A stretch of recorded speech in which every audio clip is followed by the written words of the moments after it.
Cananéia, litoral sul do estado de São Paulo. Uma região de águas calmas, muita vegetação e braços de mar que recebem a água doce dos rios. Um ambiente de rara riqueza natural.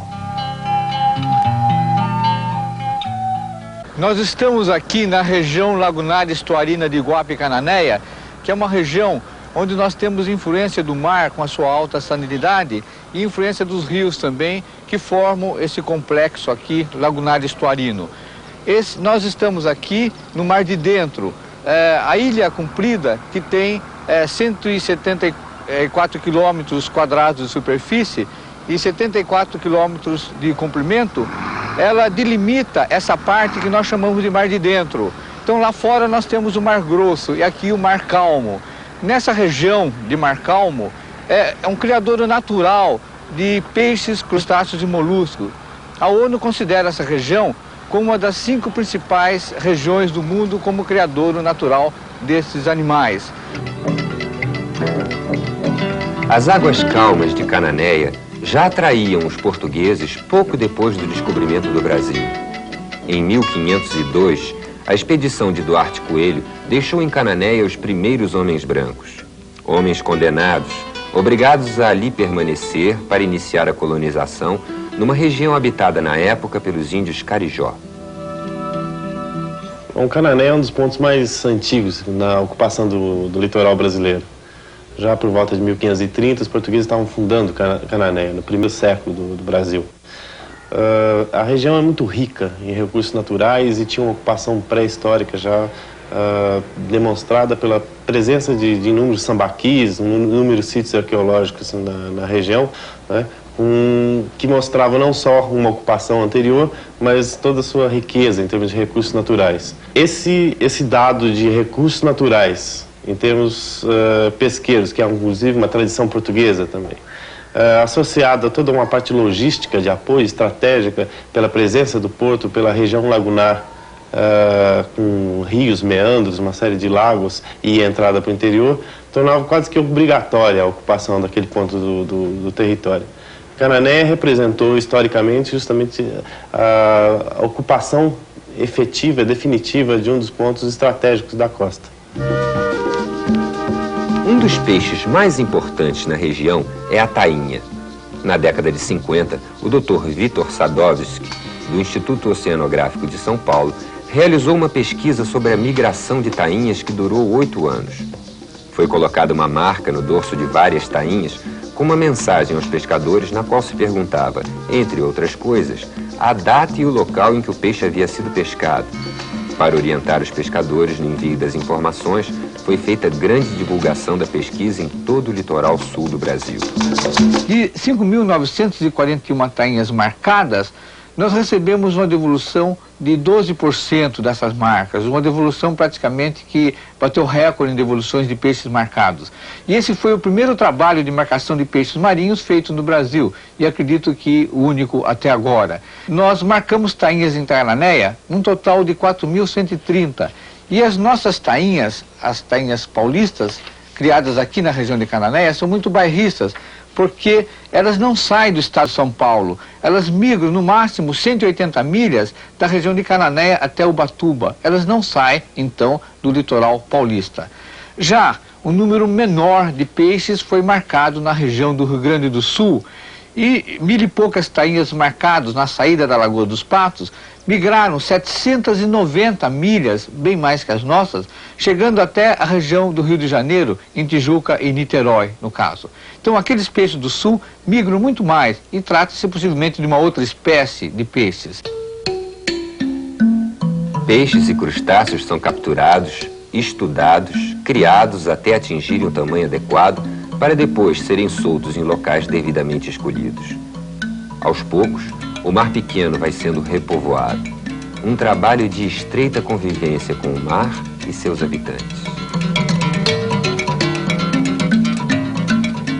Existe também um trabalho na parte de camarão, pertence ao projeto Camarão, onde as fêmeas são capturadas em alto mar, trazidas para o nosso laboratório, onde elas desovam, e após a desova, elas são criadas até os jovens e filhotes são criados até o estágio de pós-larvas, E essas pós-larvas são depois levadas ao mar e quando chega no estágio de jovens, eles são soltos na região para que haja o repovoamento. O Valo Grande fica no município vizinho a Cananéia, que é Iguape, a cerca de 70 quilômetros da cidade de Cananéia. Ele foi um canal, pequeno canal de cerca de 4 metros de largura, que foi aberto por volta de 1850 para facilitar o acesso da produção do interior do Vale do Ribeira, em especial o arroz, ao porto de Iguape.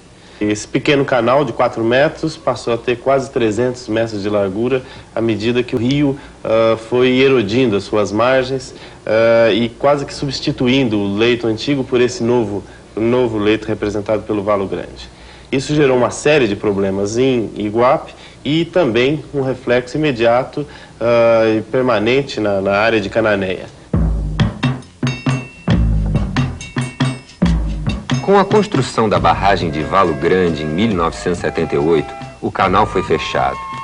Com isso, as águas poluídas do rio Ribeira foram devolvidas ao seu percurso original. E a vida começou a voltar ao Mar Pequeno. No Mar Pequeno, nós temos assim uma qualidade de água excepcional agora, porque aumentou muito a claridade da água, a transparência que nós chamamos. Essa transparência da água é importante porque a luz solar penetra mais. E a luz solar penetrando mais, as algas podem realizar mais fotossíntese. E as algas produzem o que nós chamamos a produção primária. Essa produção primária, produto da fotossíntese das algas, é importante porque existem microcrustáceos, pequenos animais também aquáticos dentro aqui do mar, que comem essas algas, eles se alimentam dessas algas.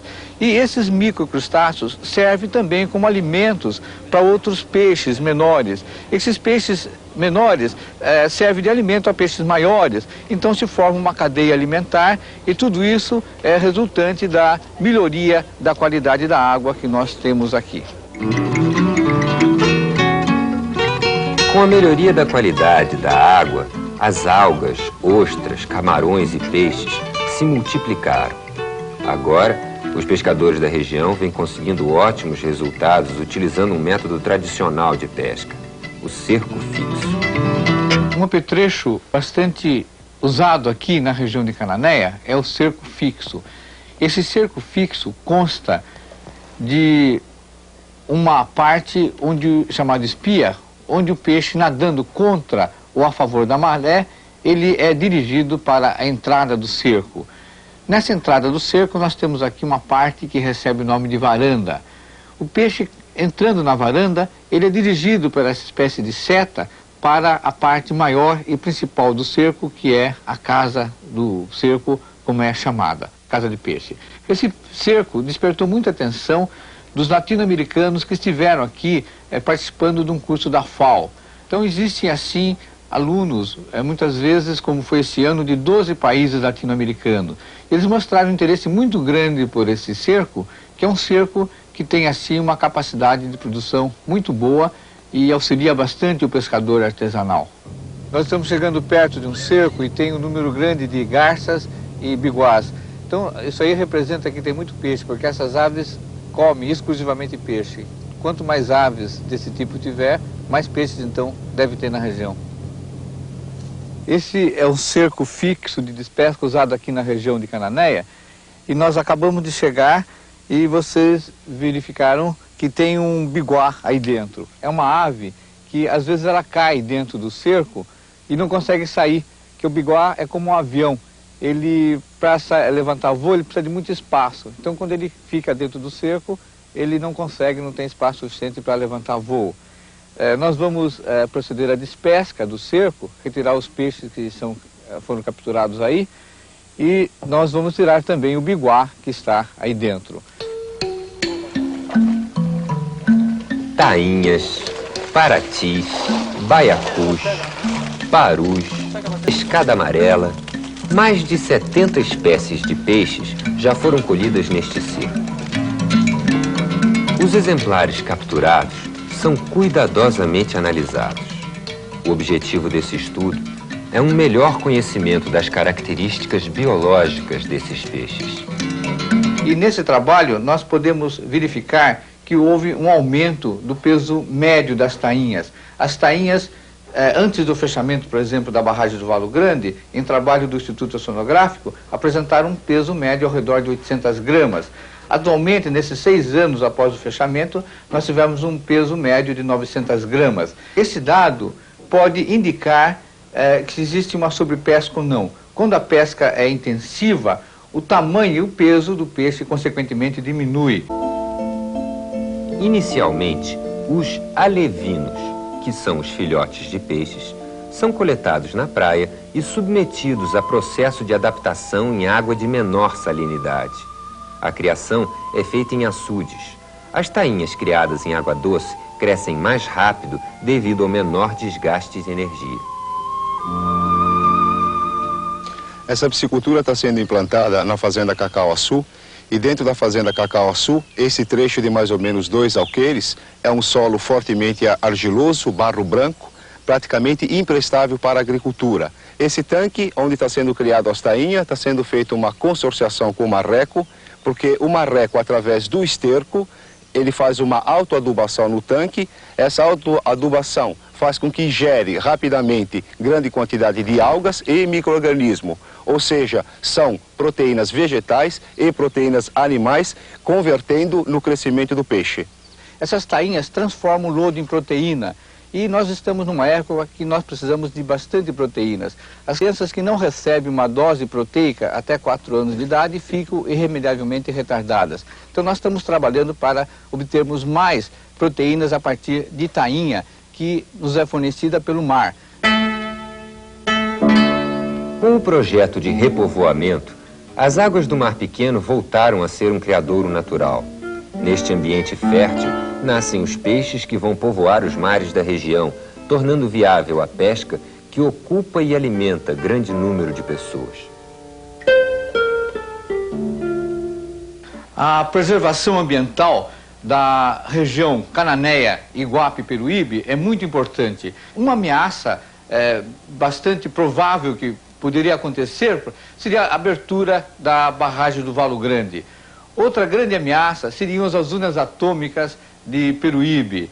Uma outra ameaça também importante seria a proliferação dos loteamentos. Esses loteamentos devem ter, assim, certas condições para tratamento dos seus esgotos para que a região não seja poluída. Os manguezais devem ser preservados a qualquer custo. Outra coisa também seria, assim, o aumento das embarcações pesqueiras.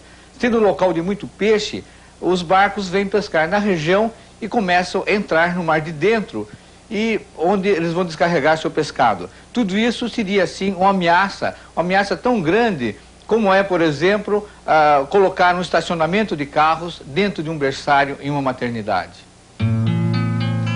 A poluição da região de Cananéia e sua posterior recuperação mostram a nossa capacidade de intervenção na natureza.